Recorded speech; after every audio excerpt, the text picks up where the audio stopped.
আমাদের ভাবনা চিন্তাগুলো আমাদের কাজের মাধ্যমে প্রকাশ পায়। আমরা যেমন ভাবি তেমনটাই করার চেষ্টা করি। এইজন্য নিজেকে কখনো দুর্বল ভাবতে নেই। আমি পারবো না, আমাকে দিয়ে হবে না, আমি ব্যর্থ হব। এই ভাবনাগুলোই আমাদেরকে ব্যর্থ করে দেয়।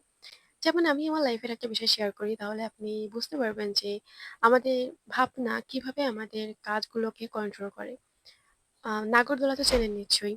তো আমি যখনই নাগরদোলায় দেখি অন্যরা উঠছে, তখন আমার মাথায় একটাই ভাবনা আসে যে আমি যদি নাগরদোলায় উঠি তাহলে আমার মাথা ঘোরাবে এবং আমি নাগরদোলা থেকে পড়ে যাব।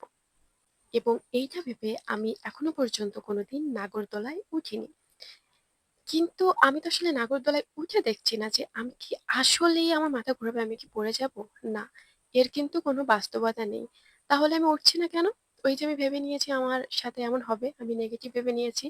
নিজের মতো করে একটা রেজাল্ট তৈরি করে নিয়েছি এইজন্য। কারণ আমরা যেমনটা ভাবি ঠিক তেমনভাবেই কাজগুলো করার চেষ্টা করি।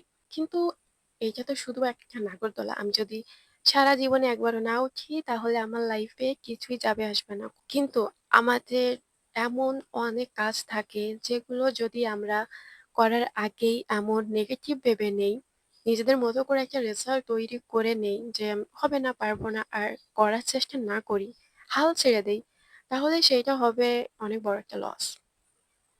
এই জন্য নেগেটিভ ভাবাটা বন্ধ করা উচিত। আমি আগে কোনো কাজ করার আগে এমনটাই ভাবতাম যে না আমাকে দিয়ে হবে না।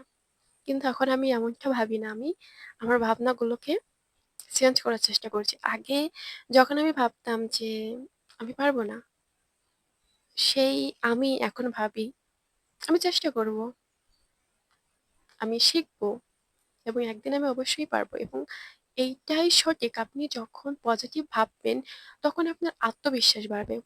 আর তখন আপনি কাজটা করার জন্য চেষ্টা করবেন। আর চেষ্টা করতে, করতে একদিন ডেফিনিটলি পারবেন।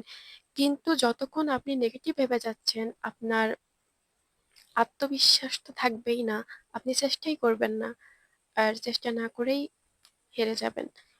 এইজন্য আমাদের সবসময় পজিটিভ ভাবা উচিত। নিজেকে দুর্বল ভাবা উচিত না। আর এইটা একদমই বাস্তব যে পারবো না ভাবলেই হেরে যাই আমরা।